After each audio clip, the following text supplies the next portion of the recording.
ಇನ್ನು ಸರ್ವಪ್ರತೀಕ ಸಂಧಿ ಅಂತ ಮುಂದಿಂದು. ಆವ ಪರಬೊಮ್ಮನ ಅತಿ ವಿಮಲಾಂಗಾವಬದ್ಧರು ಎಂದೆನಿಪ ರಾಜೀವ ಭವ ಮೊದಲಾದ ಅಮರರನುಜನದೆ ಹರಿಪದವ ಸೇವಿಪರಿಗೆ ಅನುಕೂಲರಲ್ಲದೆ ತಾವು ಇವರನ್ನು ಕೆಡಿಸಬಲ್ಲರೆ ಶ್ರೀವಿಲಾಸಾಸ್ಪದನ ದಾಸರಿಗುಂಟೆ ಅಪಜಯವು.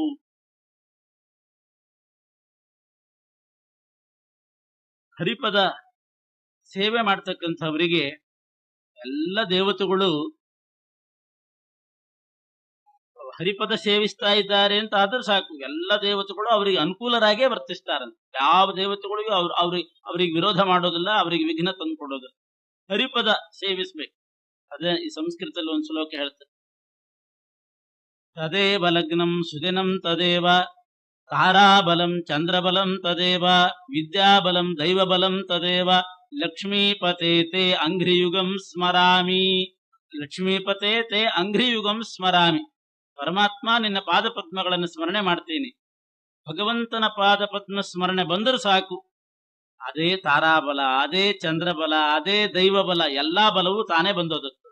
ಪರಮಾತ್ಮನ ಪಾದ ಸ್ಮರಣೆ ಇಲ್ಲ, ಜ್ಯೋತಿಷ್ಕರ ಹತ್ರ ಹೋಗಿ ಎಷ್ಟು ತಾರಾಬಲ, ಎಷ್ಟು ಚಂದ್ರಬಲ, ಗ್ರಹ ಮುಹೂರ್ತ ಎಷ್ಟು ಚೆನ್ನಾಗಿ ಮುಹೂರ್ತ ನೋಡಿದ್ರು ಕೂಡ ಹರಿಪಾದ ಸ್ಮರಣೆ ಇಲ್ಲ ಅಂತಾದ್ರೆ ಯಾವ ಬಲವೂ ಉಪಯೋಗಿ. ಹರಿಪಾದ ಸ್ಮರಣೆ ಇತ್ತು ಅಂತಾದ್ರೆ ತದೇವ ಲಗ್ನಂ ಸುದಿನಂ ತದೇವ ಚಂದ್ರಬಲಂ ತಾರಾಬಲಂ ತದೇವ ಎಲ್ಲಾ ಬಲವೂ ಬರ್ತದೆ. ಹರಿಪದವ ಸೇವಿಪರಿಗೆ ಎಲ್ಲ ದೇವತೆಗಳು ಅನುಕೂಲರಲ್ಲದೆ ಅಂದ್ರೆ ಅನುಕೂಲರಾಗದೆ ತಾವು ಇವರನ್ನು ಕೆಡಿಸಬಲ್ಲರೆ. ಆ ದೇವತೆಗಳು ಜೀವನಿಗೆ ತೊಂದರೆ ಮಾಡಿ ಕೆಡಿಸ್ತಾರೆ ಏನೋ ಒಂದು ಕೆಲಸವನ್ನ. ಇಲ್ಲ, ಶ್ರೀವಿಲಾಸಾಸ್ಪದನ ದಾಸರಿಗುಂಟೆ ಅಪಜಯವು. ಪರಮಾತ್ಮನ ದಾಸರಿಗೆ ಎಂದಾದ್ರೂ ಯಾವುದಾದ್ರೂ ಕಾರ್ಯದಲ್ಲಿ ಅಪಜಯ ಆಗ್ತದೇನು?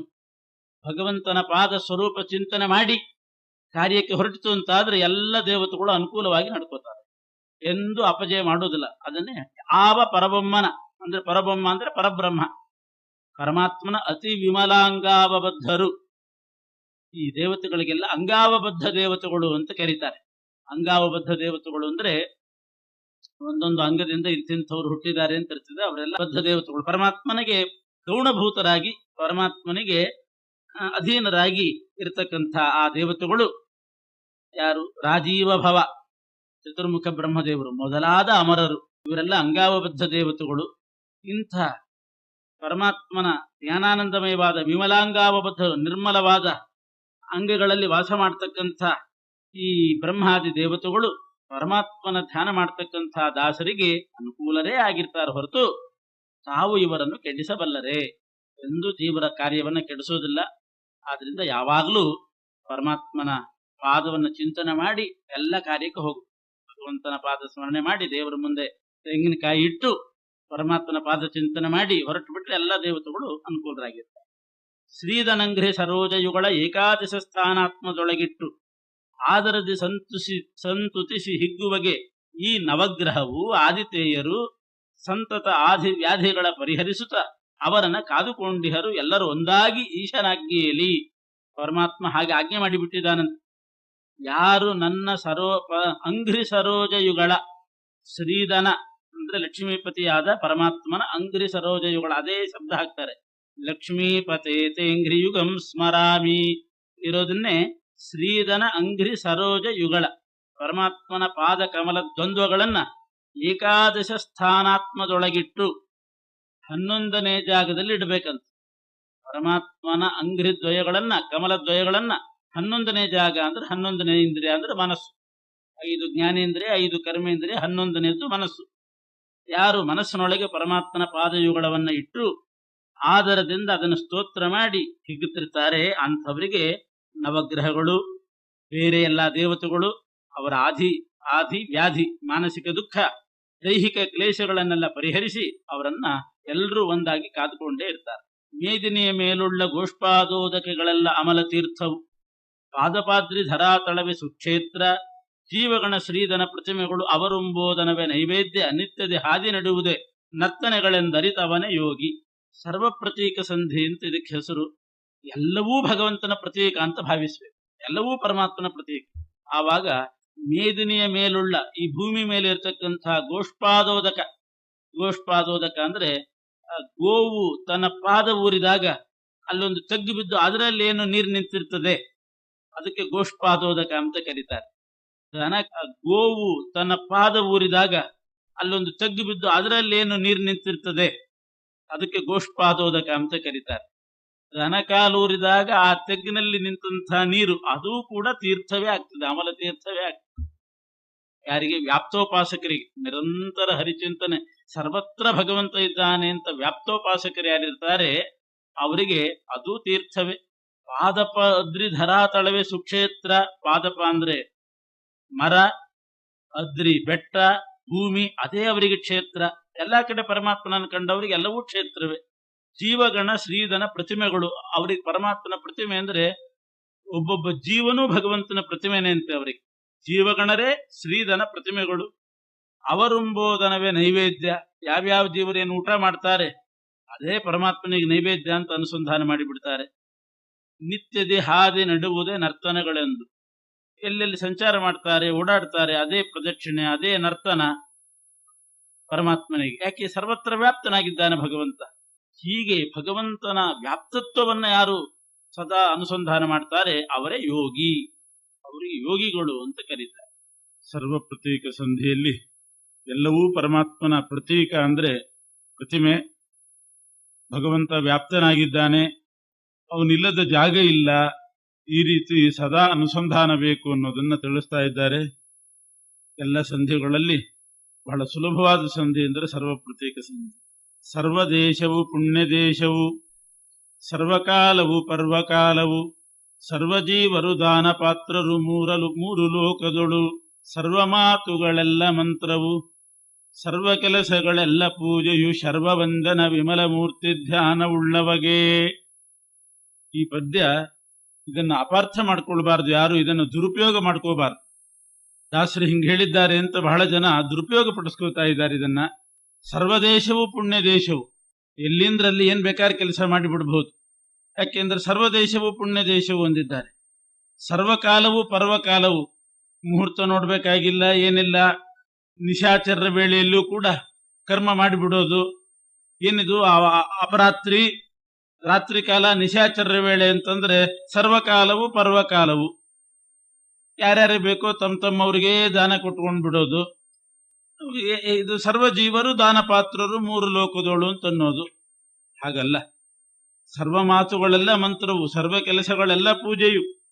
ಇಷ್ಟೆಲ್ಲ ಹೇಳಿದ್ರು, ಕೊನೆಯದು ನೆನ್ಪಿಟ್ಕೊಳ್ಬೇಕು. ಶರ್ವವಂದ್ಯನ ವಿಮಲ ಮೂರ್ತಿ ಧ್ಯಾನವುಳ್ಳವಗೆ. ಶರ್ವವಂದ್ಯ ಅಂದ್ರೆ ರುದ್ರದೇವರಿಂದ ವಂದ್ಯನಾಗಿರ್ತಕ್ಕಂತಹ ಪರಮಾತ್ಮನ ವಿಮಲ ಮೂರ್ತಿ ಧ್ಯಾನವುಳ್ಳವಗೆ. ಆ ಪರಮಾತ್ಮನ ಮೂರ್ತಿಯ ಧ್ಯಾನ ವಿಮಲ ಧ್ಯಾನವುಳ್ಳವಗೆ, ಹಾಗೂ ಅನ್ವಯ ಮಾಡಬೇಕು. ವಿಮಲ ಮೂರ್ತಿ ಧ್ಯಾನವುಳ್ಳವಗೆ ಅಂತಂದ್ರೆ ಮೂರ್ತಿ ವಿಮಲ, ಆ ಮೂರ್ತಿಯ ಧ್ಯಾನನೂ ವಿಮಲ ಆಗ್ಬೇಕು. ಪರಮಾತ್ಮನ ಮೂರ್ತಿ ವಿಮಲ, ಆದ್ರೆ ನಮ್ಮ ಧ್ಯಾನ ಮಾತ್ರ ಮಲಿನ ಆಗಿಬಿಟ್ಟಿರ್ತದೆ. ಧ್ಯಾನ ಮಲಿನ ಆಗೋದು ಅಂದ್ರೆ ಅರ್ಥ ಏನು? ಧ್ಯಾನ ಮಾಡುವಾಗ ಯಾವುದಾದ್ರೂ ಸ್ವಾರ್ಥ ಇದ್ರೆ, ಅಥವಾ ನವವಿಧ ದ್ವೇಷಗಳಲ್ಲಿ ಯಾವುದಾದ್ರೂ ಒಂದು ದ್ವೇಷ ನಮ್ಮಲ್ಲಿ ಸೇರ್ಕೊಂಡಿದ್ರೆ ಆವಾಗ ಅದು ವಿಮಲ ಧ್ಯಾನ ಆಗೋದು. ಅಮಲಾಭಕ್ತಿಷ್ಟ ತತ್ಸಾಧನಂ ಅಂತಾರೆ ವ್ಯಾಸರಾಜರು. ಅಮಲಾಭಕ್ತಿ. ಹಾಗೆ ವಿಮಲ ಮೂರ್ತಿ ಧ್ಯಾನ ಉಳ್ಳವಗೆ ಅಂದ್ರೆ ವಿಮಲವಾದ ಮೂರ್ತಿಯ ವಿಮಲವಾದ ಧ್ಯಾನ, ಯಾವ ಮಲವೂ ಇಲ್ಲದೆ ಇರತಕ್ಕಂಥ, ಅಂದ್ರೆ ನವವಿಧ ದ್ವೇಷ ಇರಬಾರ್ದು, ಸ್ವಾರ್ಥ ಇರಕೂಡ್ದು, ಅಂಥ ಧ್ಯಾನ ಉಳ್ಳವರು ಅಂದ್ರೆ ಚತುರ್ಮುಖ ಬ್ರಹ್ಮದೇವರು, ರುಜುಗಳು. ಅಂಥ ಬ್ರಹ್ಮದೇವರಂಥವರಿಗೆ ಇದೆಲ್ಲ ಅನ್ವಯಿಸ್ತದೆ. ಸರ್ವದೇಶವು ಪುಣ್ಯ ದೇಶವು, ಸರ್ವಕಾಲವು ಪರ್ವಕಾಲವು. ಅವರಿಗೆ ಕಾಲ ದೇಶ ಅದು ಯಾವುದರ ನಿಯಮ ಅವರಿಗಿಲ್ಲ. ಸರ್ವ ಮಾತುಗಳೆಲ್ಲ ಮಂತ್ರವು. ಹಕ್ಕಿಗಳ ಚಿಲಿಪಿಲಿ ಧ್ವನಿಯೂ ಕೂಡ ಚತುರ್ಮುಖ ಬ್ರಹ್ಮದೇವರಿಗೆ ಅದು ಭಗವಂತನ ಗುಣಗಾನ ಅಂತ ಅರ್ಥ ಆಗ್ತದಂತೆ. ಅಲ್ಲಿ ಲೊಚುಗುಟ್ಟಿದ್ರೆ ಭಗವಂತನ ಗುಣಗಾನ ಅಂತ ಅರ್ಥ ಮಾಡ್ಕೊಳ್ತಾರೆ.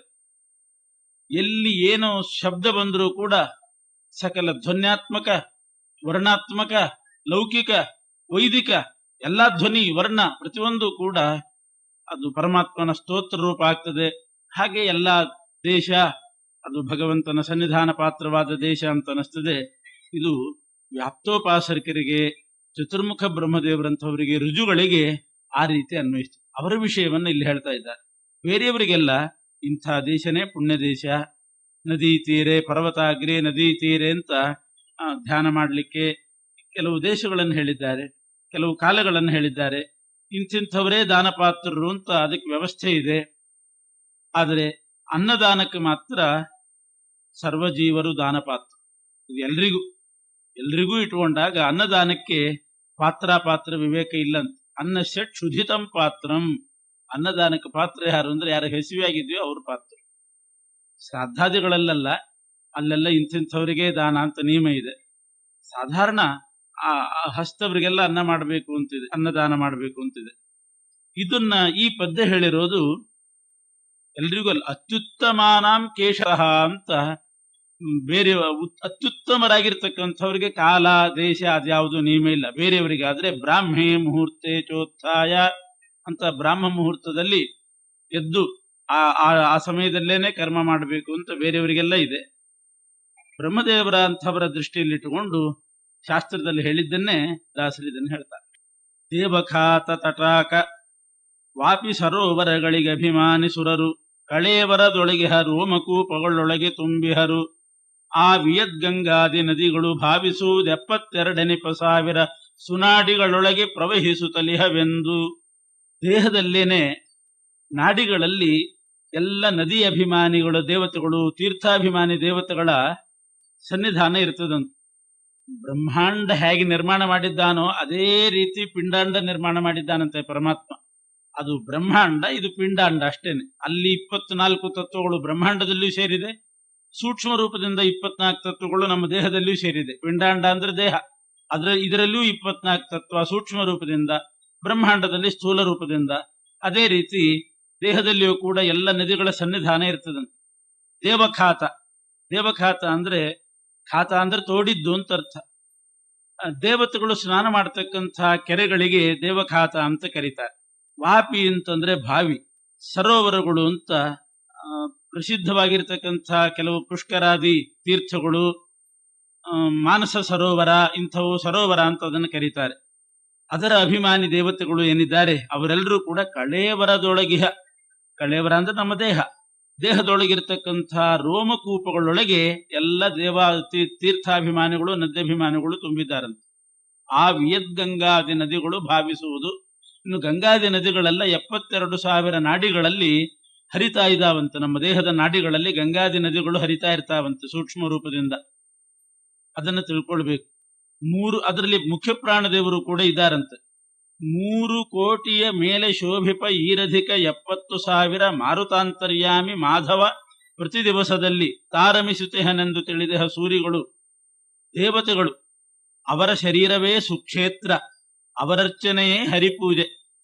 3 ಕೋಟಿಯ ಮೇಲೆ ಶೋಭಿಪ ಅಂದ್ರೆ 3,72,000 ರೂಪಗಳಿಂದ ಮುಖ್ಯ ಪ್ರಾಣದೇವರು ನಮ್ಮ ದೇಹದಲ್ಲಿದ್ದಾರಂತೆ.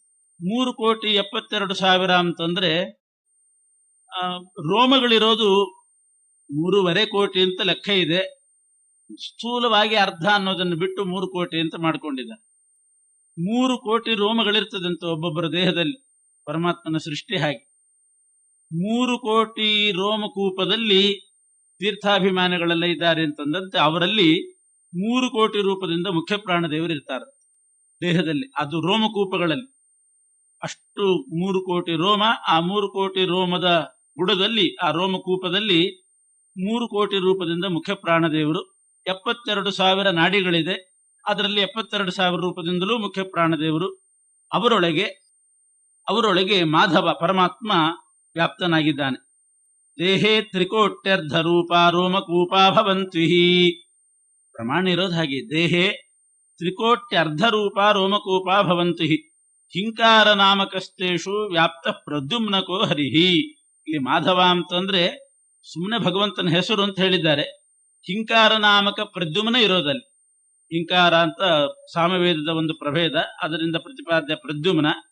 ಆ ಪ್ರದ್ಯುಮ್ನ ರೂಪಿ ಪರಮಾತ್ಮ ಆ 3 ಕೋಟಿ ರೋಮಗಳಲ್ಲಿ ಮುಖ್ಯ ಪ್ರಾಣದೇವರ ಅವರ ಒಳಗೆ ಅಂತರ್ಯಾಮಿಯಾಗಿ ಸನ್ನಿಹಿತನಾಗಿದ್ದಾನೆ. ತೀರ್ಥಾನಿ 1/2 ಕೋಟಿ ತೀರ್ಥಾನಿ ರೋಮಕೂಪಸ್ಥಿತಾನಿ ಚ ತನ್ನಿಯಾಮಕ ರೂಪಾಣಿ ಚಿಂತನೀಯಾನಿ ಚಕ್ರಿಣಃ ಅಂತ ವ್ಯಾಸತತ್ವಜ್ಞ ತೀರ್ಥರು ಮಾಡಿದಂತಹ ಮಾನಸ ಸ್ಮೃತಿಯಲ್ಲಿ ಈ ಪ್ರಮಾಣ ಇದೆ. ಅದನ್ನೇ ದಾಸರು ಕನ್ನಡದಲ್ಲಿ ಬರೆದಿದ್ದಾರೆ. 3 ಕೋಟಿಯ ಮೇಲೆ ಶೋಭಿಪ ಈರಧಿಕ 70,000 ಮಾರುತಾಂತರ್ಯಾಮಿ ಮಾಧವ ಪ್ರತಿ ದಿವಸದಲ್ಲಿ ತಾರಮಿಸುತ್ತಿಹನು. ಎಂದು ತಿಳಿದಿಹ ಸೂರಿಗಳು. ಈ ರೀತಿ ತಿಳಿದಂತಹ ಜ್ಞಾನಿಗಳು ದೇವತೆಗಳಿಗೆ ಸಮಾನರಾಗ್ತಾರೆ. ಅವರ ಶರೀರವೇ ಸುಕ್ಷೇತ್ರ, ಅವರ ಶರೀರನೇ ಕ್ಷೇತ್ರ ಆಗಿಬಿಡ್ತದೆ. ಆ ರೀತಿ ತಿಳ್ಕೊಂಡವರದ್ದು ಅವರರ್ಚನೆ ಹರಿಪೂಜೆ. ಅವರ ಪೂಜೆ ಮಾಡಿದಾಗ ಅದು ಹರಿಪೂಜೆನೇ ಆಗ್ತದೆ. ತ್ರಿಕೋಟಿ ರೂಪ ಪವನಶ್ಚ ಮೇ ಸುತಃ ಅಂತ ಪರಮಾತ್ಮನ ಮಾತು ಇದೆ. ಮುಖ್ಯ ಪ್ರಾಣದೇವರಿಗೆ 3 ಕೋಟಿ ರೂಪಗಳಿದೆ ಅಂತ ಅನ್ನೋದು ರಾವಣನಿಗೆ ಒಂದ್ಸಲ ತೋರಿಸಿದ್ರಂತೆ. ಮುಖ್ಯ ಪ್ರಾಣದೇವರು 3 ಕೋಟಿ ರೂಪ. ರಾವಣ ಪುಣ್ಯವಂತ ಅಂತ ತಿಳ್ಕೋಬಾರ್ದು. ರಾವಣನಿಗೆ ತೋರಿಸಲಿಕ್ಕೆ ಕಾರಣ ಕಪಿಲ ನಾಮಕ ಪರಮಾತ್ಮನ ಹತ್ರ ಯುದ್ಧಕ್ಕೆ ಹೋಗಿ ಅಲ್ಲಿ ಪರಾಜಿತನಾಗಿ ವಾಯುದೇವರ ಹತ್ರ ಹೋಗೋಣ ಅಂತ ಬಂದಂತೆ. ಎಲ್ಲಾ ಕಡೆ ರಾವಣ ದಿಗ್ವಿಜಯ ಮಾಡಿ ಕೊನೆಗೆ ಹರಿವಾಯುಗಳ ಹತ್ರನೂ ಹೋಗಬೇಕು ಅಂತ ಇಂದ್ರಾದಿಗಳನ್ನು ಸೋಲಿಸಿದವನು ಅಲ್ಲಿಗೆ ಬಂದಾಗ ಕಪಿಲ ನಾಮಕ ಪರಮಾತ್ಮನ ಹತ್ರ ಸೋತ. ಮುಖ್ಯ ಪ್ರಾಣದೇವರ ಹತ್ರ ಅಂತ ಬಂದಾಗ ಮುಖ್ಯ ಪ್ರಾಣದೇವರು 3 ಕೋಟಿ ರೂಪ ಧಾರಣೆ ಮಾಡಿದ್ರಂತೆ. ಆಗ 3 ಕೋಟಿ ರೂಪ ಧಾರಣೆ ಮಾಡಿದ್ದು ಅವನನ್ನು ಸೋಲಿಸಲಿಕ್ಕೆ ಒಂದು ರೂಪದಿಂದ ಸಾಕಾಗೋದಿಲ್ಲ ಅಂತ ಅಲ್ಲ, 3 ಕೋಟಿ ರೂಪ ಧಾರಣೆ ಮಾಡಿ ಹೇಳಿದ್ರಂತೆ, ಇಷ್ಟು ನಾನು ಆಕ್ರಮಣ ಮಾಡೋದಿಲ್ಲ ಇಷ್ಟು ರೂಪದಿಂದ, ಇದರಲ್ಲಿ ಯಾವ್ದಾದ್ರೂ ಒಂದು ರೂಪ ಆರಿಸ್ಕೋ ಅಂತಂದ್ರು. ಒಂದೇ ಒಂದು ರೂಪದಿಂದ ಅಂದ್ರೆ ಒಂದು ರೂಪದ ಏಟೆ ನಿನಗೆ ಹೇಗಾಗ್ತದೆ ಅಂತ ತೋರಿಸ್ತೀನಿ, ನೀನೇನಾದ್ರೂ ಜಾಸ್ತಿ ಮಾಡಿದ್ರೆ 3 ಕೋಟಿ ರೂಪದಿಂದ ಏಟು ಹೊಡೆದ್ರೆ ಹೇಗಾದೀತು ಅಂತ ತೋರಿಸಲಿಕ್ಕೆ 3 ಕೋಟಿ ರೂಪ ತೋರಿಸಿ ಅದರಲ್ಲಿ ಒಂದು ರೂಪದಿಂದ ಒಂದು ಏಟು ಹಾಕಿದರಂತೆ. ಆಮೇಲೆ ರಾವಣ ಪರಾಜಿತನಾಗಿ ಹೋದ ಅಂತ ಬರ್ತದೆ ಉತ್ತರಕಾಂಡದಲ್ಲಿ. ಹಾಗೆ 3 ಕೋಟಿ ರೂಪ ಮುಖ್ಯ ಪ್ರಾಣದೇವರಿಗಿದೆ. ಅದು ಪ್ರತಿಯೊಬ್ಬರ ದೇಹದಲ್ಲಿ ರೋಮಕೂಪದಲ್ಲಿ ಅವರು ನೆಲೆಸಿದ್ದಾರಂತೆ. ಶ್ರೀವರನಿಗೆ ಅಭಿಷೇಕವೆಂದರಿ ದೀವಸುಂದರೆಯೊಳಗೆ ಬಲ್ಲವರಾವ ಜಲದಲ್ಲಿ ಮಿಂದರೆಯು ಗಂಗಾದಿ ತೀರ್ಥಗಳು ತಾವಲಿದು ಬಂದಲ್ಲಿ ನೆಲೆಗೊಂಡಿ ಇವರ ಕೇಳರ್ಥಗಳ ನರಿಯದ ಜೀವರ ಮರ ತರಂಗಿಣಿಯ ನೈದಿದರು ಫಲವೇನು. ಇದು ಅಷ್ಟೇ ಉತ್ತಮರ ದೃಷ್ಟಿಯಲ್ಲಿ ಹೇಳಿದಂತಹ ಮಾತು. ಯಾವ ನೀರಿನಲ್ಲಿ ಸ್ನಾನ ಮಾಡುವಾಗಲೂ ಅಲ್ಲಿ ಗಂಗಾ ಸನ್ನಿಧಾನವನ್ನು ಚಿಂತನೆ ಮಾಡಿ ನಾವು ಪರಮಾತ್ಮನಿಗೆ ಅಭಿಷೇಕ ಮಾಡ್ತಾ ಇದ್ದೀವಿ ಅಂತ ಸ್ನಾನ ಮಾಡಿದರೆ ಶ್ರೀವರನಿಗೆ ಅಭಿಷೇಕವೆಂದರಿದು, ಶ್ರೀವರ ಲಕ್ಷ್ಮೀಪತಿಯಾದ ಪರಮಾತ್ಮನಿಗೆ ಅಭಿಷೇಕ ಅಂತ ಭಾವಿಸಿ ಈ ವಸುಂಧರೆಯೊಳಗೆ ಈ ಭೂಮಿಯಲ್ಲಿ ವಲ್ಲವರು ಅಂದರೆ ಪರಮಾತ್ಮನನ್ನ ಅನುಸಂಧಾನ ಮಾಡಿಕೊಳ್ತಕ್ಕಂಥವರು ಆವಜಲದಲ್ಲಿ ಮಿಂದರೆಯು ಗಂಗಾದಿ ತೀರ್ಥಗಳು ಒಲಿದು ಬಂದಲ್ಲಿ ನೆಲೆಗೊಂಡು, ಯಾವ ನೀರಿನಲ್ಲಿ ಸ್ನಾನ ಮಾಡಿದರೂ ಸರಿ ಗಂಗಾದಿ ತೀರ್ಥಗಳು ಅಲ್ಲಿಗೆ ಬರ್ತಾ ಬಂದು ನೆಲೆಗೊಂಡು ಅಲ್ಲಿ ಸನ್ನಿಹಿತವಾಗಿ ಅಖಿಲಾರ್ಥಗಳನ್ನು ಈವರ ಅಖಿಲಾರ್ಥಗಳನ್ನು ಗಂಗಾದಿ ನದ್ಯಾಭಿಮಾನಿ ದೇವತೆಗಳು ಬಂದು ಸಕಲ ಪುರುಷಾರ್ಥಗಳನ್ನು ಕೊಡ್ತಾರಂತೆ. ಅರಿಯದ ಜೀವರು ಅಮರ ತರಂಗಿಣಿಯನ ಐದಿದರೂ ಫಲವೇನು. ಪರಮಾತ್ಮನಿಗೆ ಅಭಿಷೇಕ ಅಂತ ಅರಿಯದೇನೆ, ಈ ಅನುಸಂಧಾನ ಇಲ್ಲದೇನೆ ಅಮರ ತರಂಗಿಣಿ ತನಕ ಹೋಗಿ ಗಂಗಾ ನದಿಯಲ್ಲಿ ಮುಳುಗಿದ್ರು ಏನು ಫಲ ಇಲ್ಲ. ಆದ್ರಿಂದ ಎಲ್ಲಿ ಸ್ನಾನ ಮಾಡುವಾಗಲೂ ಪರಮಾತ್ಮನಿಗೆ ಅಭಿಷೇಕ ಅಂತ ಮಾಡಬೇಕು. ವಿಶೇಷವಾಗಿ ಗಂಗಾ ನದಿಗೆ ಹೋದಾಗಲಂತೂ ಇದು ಪರಮಾತ್ಮನಿಗೆ ಅಭಿಷೇಕ ಅಂತ ಆ ಅನುಸಂಧಾನ ಬೇಕೇ ಬೇಕು ಅಂತ ಹೇಳ್ತಾರೆ. ಆದ್ರಿಂದಲೇನೆ ಪುರೋಹಿತರ ಹತ್ರ ಸಂಕಲ್ಪ ಮಾಡಿಸಿ, ಆ ಕ್ಷಣದಲ್ಲಿ ಆದ್ರೂ ಒಂದು ಸಂಕಲ್ಪ ಮಾಡಿಸಿ ಪರಮಾತ್ಮನ ಸ್ಮರಣೆ ಬಂದು ಸ್ನಾನ ಮಾಡಬೇಕು. ಇದಕ್ಕೆ ನಿದರ್ಶನ ಹೇಳಬೇಕು ಅಂದ್ರೆ ಮಧ್ವಾಚಾರದ್ದೇ. ಶ್ರೀವರನಿಗೆ ಅಭಿಷೇಕ ಅಂತ ತಿಳ್ಕೊಂಡು ಯಾವ ಜಲದಲ್ಲಿ ಸ್ನಾನ ಮಾಡಿದರೂ ಸರಿ, ಮಿಂದರಿಯೂ ಸರಿ, ಗಂಗಾದಿ ತೀರ್ಥಗಳು ಒಲಿದು ಬಂದಲ್ಲಿ ನೆಲೆಗೊಂಡು ಈವರು ಅಖಿಲಾರ್ಥಗಳನ್ನು. ಮಧ್ವಾಚಾರ್ಯರು ಆಶ್ರಮದ ಹೊಸ್ತರಲ್ಲಿ ಕಾಶಿಗೆ ಹೋಗ್ಬೇಕು, ಗಂಗಾ ನದಿ ಸ್ನಾನ ಮಾಡಬೇಕು ಅಂತ ಗುರುಗಳ ಹತ್ರ ಅಚ್ಯುತ ಪ್ರೇಕ್ಷಾಚಾರ್ಯ ಹತ್ರ ಕೇಳಿದ್ರಂತೆ. ಇವರನ್ನು ಬಿಟ್ಕೊಡ್ಲಿಕ್ಕೆ ಅವರಿಗೆ ಮನಸ್ಸಿಲ್ಲ. ಹೋಗುವಂತ್ರಿ ಅಂತ ಹಾಗೇ ತಡಿತಾ ಇದ್ದಾರೆ. ಕೊನೆಗೆ ಇವರು ಬಹಳ ನಿರ್ಬಂಧ ಮಾಡಿದಾಗ, ಅವರಿಗೂ ಮನಸ್ಸಿಲ್ಲದೆ ಇದ್ದಾಗ ಅನಂತೇಶ್ವರ ದೇವರೇ ಯಾರೋ ಒಬ್ಬ ವ್ಯಕ್ತಿಯಲ್ಲಿ ಪ್ರವಿಷ್ಟನಾಗಿ ಆ ವ್ಯಕ್ತಿ ಬಂದು ಅನಂತೇಶ್ವರ ದೇವರೇ ಪ್ರವಿಷ್ಟರಾಗಿ ಹೇಳ್ತಾ ಇರೋ ಮಾತಂತೆ. ಅವನು ದೇವರ ಆವೇಶ ತನ್ನಲ್ಲಿ ಆಗಿದೆ ಅಂತ ತೋರ್ಪಡಿಸ್ಕೊಂಡು ಹೇಳ್ತಾ ಇದ್ದಾನೆ, ನೀವು ಕಾಶಿ ತನಕ ಹೋಗ್ಬೇಕಾಗಿಲ್ಲ ಗಂಗಾ ನದಿ ಸ್ನಾನಕ್ಕೆ, ನೀವಿದ್ದಲ್ಲಿಗೆ ಗಂಗಾ ನದಿ ಬರ್ತಾಳೆ. ದೊಡ್ಡವರು ಸಣ್ಣವ್ರ ಹತ್ರ ಹೋಗಿ ಅಲ್ಲಿ ಮಾತಾಡಬಾರ್ದು, ಅವರನ್ನು ಕರೆಸಬೇಕು. ಹಾಗೆ ನೀವಿದ್ದಲ್ಲೇ ಗಂಗಾ ನದಿ ಬರ್ತಾಳೆ. ಅನಂತೇಶ್ವರ ದೇವರ ಸರೋವರ ಇತ್ತಲ್ಲಿ. ಇವತ್ತಿನ ಮಧ್ವ ಸರೋವರ ಅನಂತೇಶ್ವರ ದೇವಾಲಯಕ್ಕೆ ಸೇರಿದ ಸರೋವರ ಅದು. ಆ ಸರೋವರದಲ್ಲಿ ಬರ್ತಾಳೆ ಗಂಗಾ ನದಿ, ಅಲ್ಲೇ ಸ್ನಾನ ಮಾಡಿಬಿಡ್ರಿ ಅಂತ ಅನಂತೇಶ್ವರ ದೇವರು ಶೇಷಶಾಹಿಯಾದಂತಹ ಪರಮಾತ್ಮ ಬಂದು ಮಧ್ವಾಚಾರ್ಯಗೆ ಹೇಳಿದನಂತೆ. ಇತಸ್ತೃತೀಯೇ ದಿವಸೇದ್ಯು ನಿಮ್ನಗ ತ್ವದರ್ಥಮಾಸ್ಮಾಕ ತಟಾಕಮಾವ್ರಜೇತ್ ಅತೋ ನಯಾಯ ಇತಿ ತಂ ತದಾ ವದತ್ ಪ್ರವಿಶ್ಯ ಕಂಚಿತ್ ಕರುಣಾಕರೋ ಹರಿಃ. ಹೀಗೆ ಯಾರಲ್ಲೂ ಪ್ರವೇಶ ಆಗಿ ಹೇಳಿದಾಗ 3 ದಿವಸಕ್ಕೆ ಎಲ್ಲರೂ ಕಾಯ್ತಾ ಇದ್ರು. ಸರಿಯಾಗಿ ಗಂಗಾ ನದಿ ಅಲ್ಲಿಗೆ ಬಂದದ್ದು, ಪ್ರವೇಶ ಆದದ್ದು ಎಲ್ಲರೂ ಕೂಡ ನೋಡಿದ್ದಾರೆ. ಆದ್ರಿಂದ ಬಲ್ಲವರು ಎಲ್ಲಿ ಮಿಂದರೂ ಕೂಡ ಸರಿ ಗಂಗಾದಿ ತೀರ್ಥಗಳು ತಾವು ಬರ್ತಾವೆ ಅಂತ ಹೇಳ್ತಾರೆ. ಬಲ್ಲಂಥ ಬ್ರಾಹ್ಮಣರ ದೇಹದಲ್ಲೇ ಸಕಲ ತೀರ್ಥಗಳಿರ್ತಾವಂತೆ. ಇನ್ನೊಂದು ಪ್ರಮಾಣವನ್ನು ಸಂಕರ್ಷಣ ಒಡೆಯರು ಕೊಡ್ತಾರೆ. ಶ್ರಾದ್ದ ಕಾಲದಲ್ಲಿ ಹೇಳುವಂತಹ ಮಂತ್ರ, ಬ್ರಾಹ್ಮಣರ ಪಾದ ಪ್ರಕ್ಷಾಲನೆ ಮಾಡುವಾಗ ಯದೀಚ್ಛಸಿ ಮಹಾರಾಜ ಸರ್ವತೀರ್ಥಾವಗಾಹನಂ ವಿಪ್ರಪಾದ ವಿನಿರ್ಮುಕ್ತಂ ತೋಯಂ ಶಿರಸಿ ಧಾರಯ. ಸರ್ವತೀರ್ಥಗಳ ಸ್ನಾನ ಆಗಬೇಕು ಅಂತ ಅಪೇಕ್ಷೆ ಇದ್ರೆ ವಿಪ್ರಪಾದ ವಿನಿರ್ಮುಕ್ತಂ, ಬ್ರಾಹ್ಮಣರ ಪಾದ ತೊಳೆದಂತಹ ನೀರನ್ನ ಶಿರಸಿ ಧಾರಯ, ತಲೆ ಮೇಲೆ ಧಾರಣೆ ಮಾಡ್ರಿ, ಸಕಲ ತೀರ್ಥ ಸ್ನಾನದ ಫಲ ಬರ್ತದೆ. ತ್ರೈಲೋಕ್ಯೇ ಯಾನಿ ತೀರ್ಥಾನಿ ತಾನಿ ತೀರ್ಥಾನಿ ಸಾಗರೆ, ಸಾಗರೇ ಯಾನಿ ತೀರ್ಥಾನಿ ಪದೇ ವಿಪ್ರಶ್ಯ ದಕ್ಷಿಣೆ ಅಂತ. ತ್ರೈಲೋಕ್ಯೇ ಯಾನಿ ತೀರ್ಥಾನಿ, 3 ಲೋಕದಲ್ಲಿ ಎಷ್ಟು ತೀರ್ಥಗಳಿದೆಯೋ, ತಾನಿ ತೀರ್ಥಾನಿ ಸಾಗರೆ, ಸಮುದ್ರದಲ್ಲಿ ಅಷ್ಟೂ ತೀರ್ಥಗಳ ಸನ್ನಿಧಾನ ಇರ್ತದಂತೆ. ಆದ್ರೆ ಸಮುದ್ರ ಯಾವಾಗಲೂ ಸ್ನಾನ ಮಾಡೋ ಹಾಗಿಲ್ಲ. ದ್ವಾರಕೆಯ ಪಶ್ಚಿಮ ಸಮುದ್ರ ಬಿಟ್ರೆ ಇನ್ಯಾವ ಸಮುದ್ರದಲ್ಲಿಯೂ ಕೂಡ ಸ್ನಾನ ಯಾವಾಗಲೂ ಮಾಡೋ ಹಾಗಿಲ್ಲ. ಸಮುದ್ರಂ ಪರ್ವಣಿ ಸ್ಪೃಶೇತ್ ಅಂತ. ಅಮಾವಾಸ್ಯೆ, ಸಂಕ್ರಮಣ ಇಂಥ ಪರ್ವಕಾಲದಲ್ಲಿ ಮಾತ್ರ ಸಮುದ್ರ ಸ್ಪರ್ಶ ಮಾಡಬೇಕು, ಬಾಕಿಯಂತೆ ಸಮುದ್ರ ಮುಟ್ಲೇಬಾರದು ಅಂತ. ಕಂಡ ದಿವಸದಲ್ಲಿ ಹೋಗಿ ಸಮುದ್ರದಲ್ಲಿ ಮುಳುಗಬಾರ್ದು. ಸಮುದ್ರ ಪರ್ವಣಿ ಸ್ಪೃಶೆ, ದ್ವಾರಕೆಗೆ ಮಾತ್ರ ವರ ಕೊಟ್ಟಿದ್ದಾನಂತೆ ಕೃಷ್ಣ, ಅಲ್ಲಿ ಸಮುದ್ರದಲ್ಲಿ ಯಾವಾಗಲೂ ಸ್ನಾನ ಮಾಡಲಿ. ಬೇರೆ ಕಡೆ ಸಮುದ್ರ ಸ್ನಾನ ಮಾಡ್ಲಿಕ್ಕೆ ಆಗೋದಿಲ್ಲ. ಆದ್ರೂ ಸಕಲ ತೀರ್ಥ ಸ್ನಾನದ ಪುಣ್ಯ ಬರಬೇಕಾದ್ರೆ 3 ಲೋಕದಲ್ಲಿರೋ ತೀರ್ಥಗಳೆಲ್ಲ ಸಾಗರದಲ್ಲಿ, ಸಾಗರೇ ಯಾನಿ ತೀರ್ಥಾನಿ ಪದೇ ವಿಪ್ರಶ್ಯ ದಕ್ಷಿಣೆ, ಸಮುದ್ರದಲ್ಲಿರುವಷ್ಟು ತೀರ್ಥಗಳ ಸನ್ನಿಧಾನ ಬ್ರಾಹ್ಮಣರ ಬಲಗಾಲಿನಲ್ಲಿ ಅಂಗುಷ್ಠದಲ್ಲಿರ್ತದೆ. ಅಲ್ಲಿ ಯಜ್ಞನಾಮಕನಾಗಿರ್ತಕ್ಕಂತಹ ಪರಮಾತ್ಮ ಸನ್ನಿಹಿತನಾಗಿರ್ತಾನಂತೆ. ವಿಪ್ರ ಪಾದೋದಕ, ಅದನ್ನು ಪ್ರೋಕ್ಷಣೆ ಮಾಡಿಕೊಳ್ತಕ್ಕಂಥವರಿಗೆ ವಿಶೇಷವಾದ ಅನುಗ್ರಹ ಮಾಡಲಿಕ್ಕೆ, ಅದು ವಿಶೇಷ ರಾಘವೇಂದ್ರ ಸ್ವಾಮಿಗಳು ಅಂಥವರಾಗಿದ್ರಂತೂ ಆ ವಿಪ್ರಪಾದೋದಕ ಪಾನವೇ ಹೇಳಿಬಿಟ್ಟಿದ್ದಾರೆ. ಆ ವಿಪ್ರಪಾದೋದಕ ಪಾಯಿನಾಮ್ ಅಂತಾರೆ. ಅವರಿಗೆ ವಿಶೇಷ ಫಲ ಕೊಡೋದಕ್ಕೋಸ್ಕರ ಪರಮಾತ್ಮನ ಸನ್ನಿಧಾನ ಇರ್ತದೆ ಅಂತ. ಅದನ್ನೇ ದಾಸರು ಅಲ್ಲಿ ಹೇಳಿದ್ರು, ಯಾರು ಪರಮಾತ್ಮನ ಅನುಸಂಧಾನ ಉಳ್ಳವರಿರ್ತಾರೆ ಅವರರ್ಚನೆಯೇ ಹರಿಪೂಜೆ, ಅವರ ಶರೀರವೇ ಸುಕ್ಷೇತ್ರ, ಅವರರ್ಚನೆಯೇ ಹರಿಪೂಜೆ ಅಂತಾರೆ. ನದ ನದಿಗಳು ಇಳೆಯೊಳಗೆ ಪರಿಯುವವು, ಉದಧಿ ಪರಿಯಂತರದಿ ತರುವ ಎದಲಿ ರಮಿಸುವು, ಅಲ್ಲಿ ತನ್ಮಯವಾಗಿ ತೋರದಲೆ ವಿಧಿ ನಿಷೇಧಗಳ ಆಚರಿಸುವರು ಬುಧರು, ಭಗವದ್ರೂಪ ಸರ್ವತ್ರದಲ್ಲಿ ಚಿಂತನೆ ಬರಲು ತ್ಯಜಿಸುವ ಅಖಿಳ ಕರ್ಮಗಳ.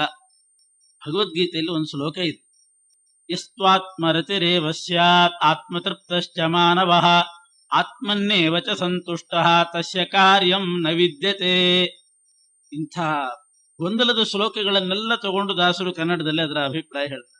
ಎಷ್ಟು ಆತ್ಮರತಿರೇವ ಸ್ಯಾತ್, ಯಾರು ಆತ್ಮರತನಾಗಿರ್ತಾನೋ, ಆತ್ಮತೃಪ್ತಶ್ಚ ಮಾನವಃ, ಆತ್ಮತೃಪ್ತನಾಗಿರ್ತಾನೋ, ಆತ್ಮನ್ನೇವ ಚ ಸಂತುಷ್ಟಃ, ಆತ್ಮ ಸಂತುಷ್ಟನಾಗಿರ್ತಾನೋ, ತಸ್ಯ ಕಾರ್ಯಂ ನ ವಿದ್ಯತೆ.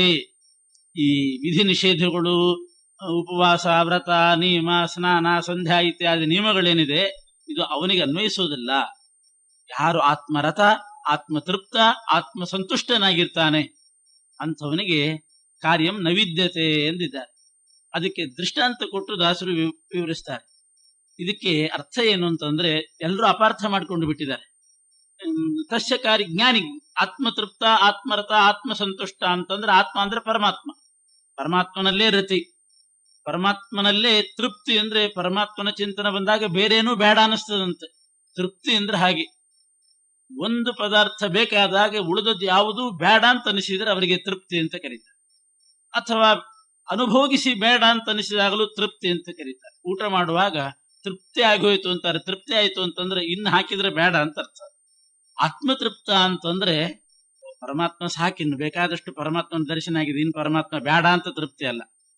ಊಟ ಮಾಡಿ ತೃಪ್ತಿಯಾಗಿ ಇನ್ನು ಬೇಡ ನಮಗೆ ಅಂತ ಬದುಕಿ ತರಿಸೋ ಹಾಗೆ ಪರಮಾತ್ಮನಿಂದ ತೃಪ್ತಿ, ಭಾಗವತದಿಂದ ತೃಪ್ತಿ ಆಯ್ತು ಅಂತಂದ್ರೆ ಕೇಳಿ ತೃಪ್ತಿ ಆಯ್ತು, ಇನ್ನು ಭಾಗವತ ನಮಗ್ ಬೇಡ ಅಂತ. ಅದಲ್ಲ, ಆ ತೃಪ್ತಿ ಅಲ್ಲ. ಆತ್ಮತೃಪ್ತ ಅಂತಂದ್ರೆ ಪರಮಾತ್ಮ ಇದ್ದಾಗ ಇನ್ಯಾಕೆ ನಮಗೆ ಬೇಕು, ಬೇರೆ ಯಾತಕ್ಕೆ ಬೇಕು ಅಂತ ಬೇರೆ ಪದಾರ್ಥಗಳು ಬೇಡ ಅನಿಸುವ ಭಾವನೆ ಪರಮಾತ್ಮನಿಂದ ಬಂದ್ರೆ ಅದಕ್ಕೆ ಆತ್ಮತೃಪ್ತಿ ಅಂತ ಮಧ್ವಾಚಾರ್ಯ ವ್ಯಾಖ್ಯಾನ. ಮಧ್ವಾಚಾರ್ಯ ಹೀಗೆ ವ್ಯಾಖ್ಯಾನ ಮಾಡ್ತಾರೆ. ಆತ್ಮತೃಪ್ತ ಅಂದ್ರೆ ಅಂಥವ್ರನ್ನ ಕರೀತಾರೆ. ಮಗುವಿಗೆ ಏನ್ ತಿಂಡಿ ಕೊಟ್ಟರು ಇಸ್ಕೋತದೆ, ಎಲ್ಲ 2 ಕೈಯಲ್ಲಿ ಇಸ್ಕೊಂಡೇ ಇರ್ತದೆ. ಏನು ತಿಂಡಿ ಸಾಮಾನು ಕೊಟ್ಟರೆ ಇಸ್ಕೊಳ್ತದೆ, ಗೊಂಬೆ ಕೊಟ್ಟರೆ ಎಲ್ಲಿ ತನಕ? ಆ ತಾಯಿ ಬರೋ ತನಕ ಅಳ್ತಾ ಇರ್ತದೆ. ಅಮ್ಮ ಬೇಕು ಅಂತ ಅಳ್ತಿರ್ತದೆ, ಏನ್ ಕೊಟ್ರು ಇಸ್ಕೊಳ್ತದೆ, ಹಂಗೆ ಅಳ್ತಿರ್ತದೆ ಚುಚ್ಚು. ಅಮ್ಮ ಬಂದು ಅಂತಂದ್ರೆ ಆಮೇಲೆ ಏನ್ ಗೊಂಬೆ ಕೊಡ್ತೀನಿ ಅಂದ್ರು ಸರಿ, ಏನ್ ತಿಂಡಿ ಕೊಡ್ತೀನಿ ಅಂದ್ರು ಸರಿ, ಆ ಕಡೆ ಓಡ್ತದೆ, ಯಾವುದೂ ಬೇಡ ಎಲ್ಲ ಬಿಟ್ಟು ಓಡ್ತದಂತ. ಹಾಗೆ ಆತ್ಮತೃಪ್ತ ಅಂತಂದ್ರೆ ಪರಮಾತ್ಮ ಕಾಣೋ ತನಕ ಸ್ವಲ್ಪ ಲೌಕಿಕದಲ್ಲಿ ಅದು ಇದು ಬೇಕು ಅಂತ ಅನಿಸ್ತಿರ್ತದಂತೆ. ಭಗವಂತನ ಶಾಸ್ತ್ರದ ರುಚಿ ಹಿಡಿತು, ಪರಮಾತ್ಮನ ಪುರಾಣಗಳು ಕಥೆಗಳು ಅದರ ರುಚಿ ಹಿಡಿದಾಗ ಇನ್ಯಾವುದು ಬೇಡ ಅನಿಸ್ತದ. ಏನಿದೆ ಆ ಟಿವಿಯಲ್ಲಿ ಸ್ವಾರಸ್ಯ ಅಂತ, ಅದ್ಯಾವುದು ಬೇಡ ಅಂತ ಎಲ್ಲ ಬಿಟ್ಟು ಈ ಕಡೆ ಬರುವಂತಹದ್ದಿದೆಯಲ್ಲ, ಇದು ಆತ್ಮತೃಪ್ತ. ಆತ್ಮನ್ನೇವಚ ಸಂತುಷ್ಟ ಅಂತಂದ್ರೆ ಅಂತರಂಗದಲ್ಲಿ ಆಗ್ತಕ್ಕಂಥ ಒಂದು ಸುಖ ಅದು. ತೃಪ್ತಿ ಅಂದ್ರೆ ಅಲಂಬುದ್ಧಿ, ಸುಖ ಸಂತೋಷ. ಹೀಗೆ ಆತ್ಮರಥ ಅಂತಂದ್ರೆ ಆತ್ಮನಲ್ಲೇ ಮನಸ್ಸು ಆಸಕ್ತವಾಗುವುದು, ತನ್ಮಯ ಆಗುವುದು. ಇಂಥವನಿಗೆ ಆತ್ಮರಥ, ಆತ್ಮತೃಪ್ತ, ಆತ್ಮಸಂತುಷ್ಟ ಯಾರಾಗಿರ್ತಾನೆ ತಸ್ಯ ಕಾರ್ಯಂ ನ ವಿದ್ಯತೆ, ಅವನಿಗೇನು ಕಾರ್ಯದ ನಿರ್ಬಂಧ ಇಲ್ಲ ಅಂದಿದ್ದಾರೆ. ಇದನ್ನ ಬೇರೆ ಮತದವರು ವ್ಯಾಖ್ಯಾನ ಮಾಡುವಾಗ ಭಗವದ್ಗೀತೆಗೆ ಹೀಗೆ ವ್ಯಾಖ್ಯಾನ ಮಾಡ್ತಾರೆ: ಅಜ್ಞಾನಿಗಳಿಗೆ ಕರ್ಮ, ಜ್ಞಾನಿಗಳಿಗೆ ಕರ್ಮ ಇಲ್ಲ ಅಂತ ವ್ಯಾಖ್ಯಾನ ಮಾಡ್ತಾರೆ. ಕರ್ಮ ಇದೆ, ಕರ್ಮ ಹೇಳಿದ್ದಾನೆ, ಕರ್ಮಯೋಗ. ಗೀತೆ ಕರ್ಮಯೋಗ ಯಾರಿಗೆ ಅಂತಂದ್ರೆ ಅಜ್ಞಾನಿಗಳಿಗೆ ಮಾತ್ರ ಕರ್ಮಯೋಗ, ಜ್ಞಾನಿಗಳಾದವರಿಗೆ ಕರ್ಮ ಇಲ್ಲ. ಎಷ್ಟೋ ಜನ ಓದಿದವರು ನಾವು ಪುಸ್ತಕ ಓದಿದೀವಿ ಅಂತ ಹೇಳ್ಬಿಟ್ಟು ನಮ್ಮ ಕರ್ಮ ಇಲ್ಲ ಅಂತ ತಿಳ್ಕೊಂಡವ್ರು ಇರ್ತಾರೆ. ಜ್ಞಾನಿಗಳಿಗೆ ಕರ್ಮ ಇಲ್ಲ ಅನ್ನೋದು ಪರಮತದ ವ್ಯಾಖ್ಯಾನ. ಮಧ್ವಾಚಾರ್ಯ ವ್ಯಾಖ್ಯಾನ ಏನು ಅಂತಂದ್ರೆ ಕರ್ಮ ಇದೆ, ಆ ಆತ್ಮರಥ, ಆತ್ಮತೃಪ್ತ, ಆತ್ಮಸಂತುಷ್ಟ 3 ಪದ ಹಾಕಿದ್ದಾನೆ ಪರಮಾತ್ಮ. ಒಂದೇ ಮಾತು ಹೇಳ್ಬಹುದಾಗಿತ್ತು ಜ್ಞಾನಿನಃ ಕರ್ಮ ನಾಸ್ತಿ ಅಂತ, ಹಂಗೆ ಹೇಳಿಲ್ಲ. ಆತ್ಮರಥ, ಆತ್ಮತೃಪ್ತ, ಆತ್ಮಸಂತುಷ್ಟ ಅಂತಂದ್ರೆ ಜ್ಞಾನಿಗಳಿಗೂ ಕರ್ಮ ಉಂಟು, ಜ್ಞಾನಿಗಳಿಗೆ ಕರ್ಮ ಇಲ್ಲ ಅನ್ನೋದು ಯಾವಾಗ ಅಂತಂದ್ರೆ ಯಾವಾಗ ಅವನು ಆತ್ಮರಥನಾಗಿರ್ತಾನೋ, ಆತ್ಮಸಂತುಷ್ಟ, ಆತ್ಮತೃಪ್ತನಾಗಿರ್ತಾನೆ, ಆಗ ಬಾಹ್ಯ ಪ್ರಪಂಚದ ಎಚ್ಚರಿಕೆ ಅವನಿಗೆ ಇರೋದಿಲ್ಲ. ಆತ್ಮರಥನಾಗಿದ್ದಾಗ, ಆತ್ಮಸಂತುಷ್ಟನಾಗಿದ್ದಾಗ ಸೂರ್ಯೋದಯ ಆದದ್ದು ಗೊತ್ತಾಗೋದಿಲ್ಲ, ಸೂರ್ಯಾಸ್ತಮಯ ಆದದ್ದು ಗೊತ್ತಾಗೋದಿಲ್ಲ. ಆವಾಗ ಅವನು ಸೂರ್ಯೋದಯಕ್ಕೆ ಸರಿಯಾಗಿ ಅರ್ಘ್ಯ ಕೊಡಬೇಕು ಅನ್ನೋ ಕರ್ಮ ಅವನಿಗಿಲ್ಲ. ಯಾಕೆಂದ್ರೆ ಭಗವಂತನಲ್ಲಿ ತನ್ಮಯತೆ ಹೊಂದಿ ಆತ್ಮರಥನಾದಾಗ ಬಾಹ್ಯ ಪ್ರಪಂಚದ ಎಚ್ಚರಿಕೆ ಇಲ್ಲ. ತಸ್ಯ ಕಾರ್ಯಂ ನ ವಿದ್ಯತೆ, ಅವನು ಸಂಧ್ಯಾ ವಂದನೆ ಬಿಟ್ಟ ಅಂತ ಅವನಿಗೆ ದೋಷ ಆಗುವುದಿಲ್ಲ. ಎಷ್ಟೋ ಜನ ದಾಸವರೇಣ್ಯರು, ಜ್ಞಾನಿಗಳು, ಅವ್ರ ಕಥೆಯಲ್ಲಿ ಕೇಳ್ತೀವಿ. ಅನೇಕ ಜನ ದಾಸರುಗಳು, ಜ್ಞಾನಿಗಳೆಲ್ಲ ಸೇರಿ ಏನೋ ಚರ್ಚೆ ಮಾಡ್ತಾ ಗಹನವಾದ ಶಾಸ್ತ್ರ ವಿಚಾರದಲ್ಲಿ ಮುಳುಗಿದಾಗ ಮಧ್ಯಾಹ್ನದಿಂದ ಕೂತಿದ್ರಂತೆ, ರಾತ್ರಿ 11 ಗಂಟೆ ತನಕ ಆಯ್ತಂತೆ ಚರ್ಚೆ. 11 ಆದ್ಮೇಲೆ ಆಗ ಚರ್ಚೆ ಎಲ್ಲ ಮುಗಿತು, ಒಂದು ಇತ್ಯರ್ಥಕ್ಕೆ ಬಂದ್ರು ಪ್ರಮೇಯ. ಸ್ನಾನ ಸಂಧ್ಯಾ ವಂದನೆ ಅಂತ ಹೊರಟ್ರಂತೆ, ಸಾಯಂ ಸಂಧ್ಯಾ ಮಾಡ್ಬೇಕಂತ.